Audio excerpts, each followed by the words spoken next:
ನೀವು ನೋಡ್ತಾ ಇರೋದು ಯಾವಾಗಲೂ ಸತ್ಯವಾಗಿರುತ್ತಾ? ನೀವು ನೆನಪಿಸಿಕೊಳ್ಳುವ ಪ್ರತಿಯೊಂದು ಘಟನೆ ನಿಜವಾಗಿಯೂ ಕೂಡ ಹಾಗೆಯೇ ನಡೆದಿರುತ್ತಾ? ಮತ್ತು ನೀವು ನಂಬುವ ಪ್ರತಿಯೊಂದು ವಿಚಾರ ನಿಜಾನೇ ಆಗಿರುತ್ತಾ? ಅಥವಾ ನಿಮ್ಮ ಮೆದುಳಿನ ಆಟ ಇದರಲ್ಲಿ ಏನಾದರೂ ಇರುತ್ತಾ? ಆಶ್ಚರ್ಯ ಆದರೂ ಇದು ಸತ್ಯ.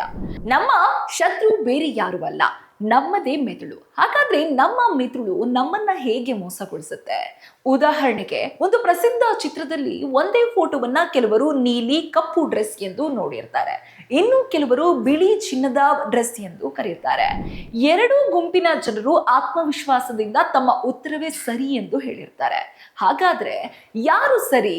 ವಾಸ್ತವವಾಗಿ ಸಮಸ್ಯೆ ಕಣ್ಣಿನದಲ್ಲ, ಮೆದುಳಿನಲ್ಲಿದೆ.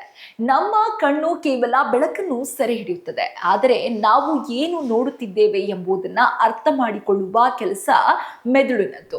ಬೆಳಕು, ನೆರಳು, ಬಣ್ಣ, ಹಿಂದಿನ ಅನುಭವ ಇವೆಲ್ಲವೂ ಕೂಡ ಸೇರಿಸಿ ಮೆದುಳು ಒಂದು ಅಂದಾಜು ಮಾಡಿರುತ್ತೆ ಅಷ್ಟೇ. ಕೆಲವೊಮ್ಮೆ ಆ ಅಂದಾಜೆ ತಪ್ಪಾಗುವ ಸಾಧ್ಯತೆ ಕೂಡ ಇದೆ. ಇದನ್ನೇ ಆಪ್ಟಿಕಲ್ ಇಲ್ಯೂಷನ್ ಎಂದು ಕರೆಯಲಾಗುತ್ತದೆ. ಉದಾಹರಣೆಗೆ, ರೈಲಿನ ಹಳಿಗಳು ದೂರದಲ್ಲಿ ಒಂದಾಗಿರುವಂತೆ ಕಾಣುತ್ತದೆ, ಆದರೆ ಅವು ನಿಜವಾಗಿಯೂ ಒಂದಾಗಿರುವುದಿಲ್ಲ. ನಮ್ಮ ಮೆದುಳು ದೂರವನ್ನ ಅರ್ಥ ಮಾಡಿಕೊಳ್ಳುವ ವಿಧಾನದಿಂದ ಈ ಭ್ರಮೆ ಉಂಟಾಗುವಂತಹ ಸಾಧ್ಯತೆ. ಅಂದ್ರೆ ನಾವು ಕಣ್ಣಿಂದ ನೋಡೋದಕ್ಕಿಂತ ಮೆದುಳು ಅರ್ಥೈಸೋದನ್ನೇ ಹೆಚ್ಚು ನಂಬಿರುತ್ತೇವೆ. ಒಬ್ಬ ವ್ಯಕ್ತಿ ಕಾಫಿ ಆರೋಗ್ಯಕ್ಕೆ ಕೆಟ್ಟದ್ದು ಎಂದು ನಂಬಿರ್ತಾನೆ. ಇನ್ನೊಂದು ಕಡೆ ಅವನು ಇಂಟರ್ನೆಟ್ ಅಲ್ಲಿ ಹುಡುಕಿದಾಗೆಲ್ಲ ಕಾಫಿ ಕೆಟ್ಟದ್ದು ಎನ್ನುವ ಲೇಖನಗಳು ಅಥವಾ ವಿಡಿಯೋಗಳು ಅಥವಾ ಅದಕ್ಕೆ ರಿಲೇಟೆಡ್ ಆಗಿರುವಂತಹ ಮೆಸೇಜ್ಗಳನ್ನು ಅತಿ ಹೆಚ್ಚು ಅವನು ಗಮನಿಸ್ತಾ ಇರ್ತಾನೆ. ಆದರೆ ಕಾಫಿಯ ಕೆಲವು ಆರೋಗ್ಯ ಪ್ರಯೋಜನಗಳ ಬಗ್ಗೆ ಇರುವ ಸಂಶೋಧನೆಗಳಾಗಿರ್ಬೋದು, ಅಥವಾ ಅದರ ಬಗ್ಗೆ ಇರುವಂತಹ ವಿಡಿಯೋಗಳಾಗಿರ್ಬೋದು, ಅಥವಾ ಅದರಿಂದ ಆಗುವ ಬೆನಿಫಿಟ್ಸ್ಗಳ ವಿಡಿಯೋಗಳಾಗಿರ್ಬೋದು, ಅವು ಎಲ್ಲದನ್ನು ಕೂಡ ಆತ ಕಡೆಗಣಿಸಿರ್ತಾನೆ. ಯಾಕೆ ಗೊತ್ತಾ?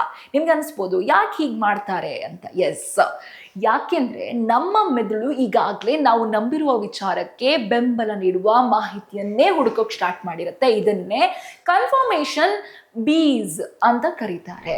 ಇದೇ ಕಾರಣಕ್ಕೆ ಸಾಮಾಜಿಕ ಜಾಲತಾಣಗಳಲ್ಲಿ ಸುಳ್ಳು ಸುದ್ದಿಗಳು ಬೇಗ ಹರಡುವಂಥದ್ದು. ನಮ್ಮ ಅಭಿಪ್ರಾಯಕ್ಕೆ ಹೊಂದುವ ಮಾಹಿತಿ ಕಂಡರೆ ಅದರ ಸತ್ಯತೆ ಪರಿಶೀಲಿಸದೆ ನಂಬುವಂತಹ ಸಾಧ್ಯತೆ ಹೆಚ್ಚಿರುತ್ತೆ. ಆದ್ರಿಂದ ಯಾವುದೇ ಮಾಹಿತಿಯನ್ನ ನಂಬುವ ಮೊದಲು ಒಂದು ಪ್ರಶ್ನೆ ಕೇಳ್ಕೊಳ್ಳಿ: ನಾನು ಇದನ್ನು ನಿಜವಾಗಿ ಪರಿಶೀಲಿಸ್ತಿದ್ದೀನಾ, ಅಥವಾ ನನಗೆ ಇಷ್ಟವಾದ ಕಾರಣಕ್ಕೆ ನಾನು ನಂಬ್ತಾ ಇದ್ದೀನಾ ಅಂತ.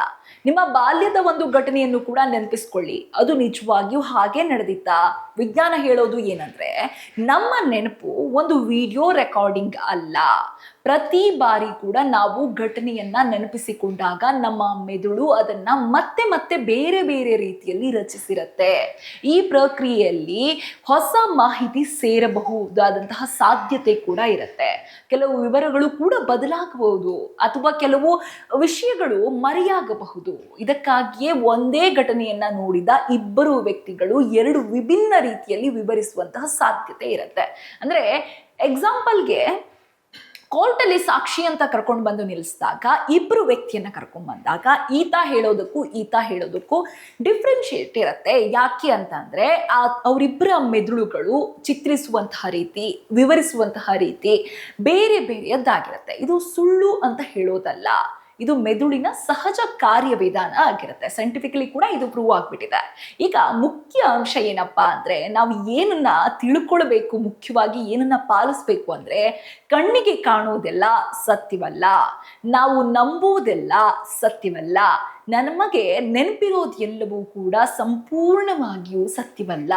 ನಮ್ಮ ಮೆದುಳು ಅದ್ಭುತವಾದ ಒಂದು ಯಂತ್ರ, ಆದರೆ ಅದು ಯಾವಾಗಲೂ ಕೂಡ ಪರಿಪೂರ್ಣವಾಗಿ ಉತ್ತರವನ್ನ ನೀಡುವುದಿಲ್ಲ, ಅಥವಾ ನಾವು ನೋಡುವುದಕ್ಕೆಲ್ಲವೂ ಕೂಡ ಪರಿಪೂರ್ಣವಾಗಿ ಅದು ನಮಗೆ ಬೆಂಬಲವನ್ನ ಸೂಚಿಸುತ್ತೆ ಅಂತ ಅರ್ಥ ಅಲ್ಲ.